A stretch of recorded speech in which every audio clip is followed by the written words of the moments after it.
সুদীপ্ত রায়ের নামে শ্রীরামপুরে পোস্টার, তৃণমূল সভাপতি আর কাউন্সিলর ভিন্নমত, সমস্ত ষড়যন্ত্র শেষ।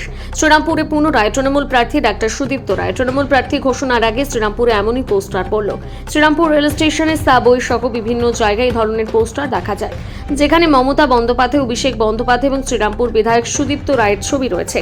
আর এই পোস্টারকে ঘিরে শুরু হয়েছে জল্পনা। তৃণমূল হুগলি শ্রীরামপুর সাংগঠনিক জেলার সভাপতি অরুণধর গুইনের দাবি, বিজেপি এই পোস্টার মেরেছে। শ্রীরামপুর তৃণমূল কাউন্সিলর সুদীপ্ত রায় ঘনিষ্ঠ গৌর মোহনদের মত অবশ্য ভিন্ন। তার দাবি, দলের অতি উৎসাহী কর্মীরা পোস্টার মেরেছে।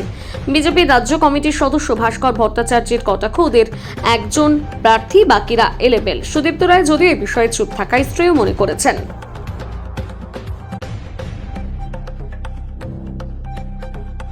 কর্মীরা মেরেছে, দলের কোনো নির্দেশ এখনো আসেনি। আমাদের শ্রীরামপুর বিধানসভা কারা প্রার্থী, অথচ যারা পোস্টার মেরেছে তারা নিজের দায়িত্ব মেরেছে। মানে শ্রীরামপুরে কে প্রার্থী হতে পারে এটা নিয়ে কি কোনো চর্চা রয়েছে? আরো নাম আসছে? এটা দিদিমণি অভিষেক ব্যানার্জি ঠিক করবে, দল ঠিক করবে। মানে আপনারা কি সুদীপ্ত রায়ের যে পোস্টার যে মারছে বা মেরেছে, এটা কি আপনি বলছেন রাতের অন্ধকারে কেউ পোস্টার মেরেছে? হয়তো আমরা শুনেছি যে 8-10টা পোস্টার মেরেছে স্টেশন এলাকায়, তারা অতি উৎসাহী হয়ে হয়তো মেরেছে। এটা ওদের দলের আভ্যন্তরীণ ব্যাপার, ওখানে আমাদের বলার তো কিছু নেই। প্রার্থী ঘোষণা হয়নি তো এখন, ওনার নাম ঘোষণা হয়ে গেছে স্বঘোষিত নাকি নাকি তৃণমূলেরই কেউ এই পোস্টার ফেলেছে, মানে বিভিন্ন জায়গায় এটা পোস্টারটা লাগানো হয়েছে। এটা ওদের আভ্যন্তরীণ ব্যাপার, ওদের দলের কি ব্যাপার আছে এই বিষয়ে আমি তো বলতে পারবো না। সুদীপ্ত রায় যে বানান সেটাও ভুল, সেটা কিছু বলার নেই।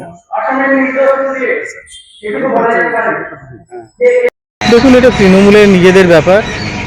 তৃণমূল কাকে প্রার্থী করবে, কাকে প্রার্থী করবে না, সে নিয়ে আমরা ইন্টারেস্টেড নই। এ ব্যাপারে আমরা কিছু বলতেই চাই না, কারণ তৃণমূলের অ্যাকচুয়ালি 294টা সিটেই তো একজন প্রার্থী, তারা অনেক আগে ডিক্লেয়ার করেছিল। তো সুতরাং বাকি কে প্রার্থী হবে না হবে সেটা ওদের জন্য যেমন অপ্রাসঙ্গিক, আমাদের পক্ষেও সেটা অপ্রাসঙ্গিক। কিন্তু একজন বিধায়ক যখন নির্বাচিত হবেন, যেমন সুদীপ্ত রায় এখানে অনেকদিন ধরেই বিধায়ক রয়েছেন, তার কাজকর্ম, তার এলাকার মানুষ দেখছে শ্রীরামপুরে কি হয়েছে না হয়েছে, হসপিটাল থেকে, স্বাস্থ্য থেকে, শিক্ষা থেকে। এটা বাংলা স্কুলটা দেখলেন তো বন্ধ হয়ে গেল, এত বড় স্কুল, বাংলা স্কুল বন্ধ হয়ে যাচ্ছে, হয়তো প্রমোটিং হয়ে যাবে। তো এগুলো সাধারণ মানুষ দেখছে। শ্রীরামপুরের মানুষ যথেষ্ট এই ব্যাপারে সতর্ক এবং তারা শিক্ষিত, তারা ডিসিশন ঠিক নেবে, যে ডিসিশনটা নেবার। মানে আপনি বলছেন প্রার্থী যেই হোক কোনো আমাদের কাছে কোনো ফ্যাক্টর না। মানে লড়াইটা তাহলে না, দুর্নীতি যা তারা করেছে প্রতিটি প্রার্থীর গায়েতেই সেটা লেগে যাবে, যে প্রার্থীই হোক না কেন। আর মানুষ দুর্নীতির বিপক্ষে, পরিষ্কার কথা। নামে পোস্টার করেছে উনি প্রার্থী হচ্ছে। দেখুন, সেটা বলতে পারবো না, এটা বিজেপির চক্রান্ত বলতে পারি।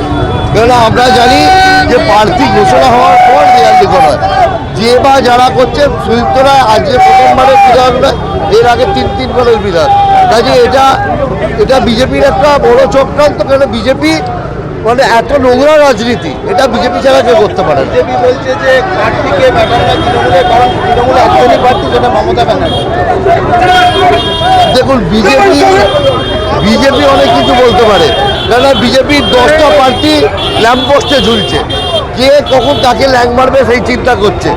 সবাই ফেসবুক লাইভে এসে হাইলাইট হতে চাইছে, কিন্তু মমতা বন্দ্যোপাধ্যায় যে প্রার্থীর নাম যেখানে ঘোষণা করবে সেখানে সেই প্রার্থী। তৃণমূল কংগ্রেস একটা পরিবার, পরিবারের মধ্যে আমাদের একতা আছে, ইউনিটি আছে।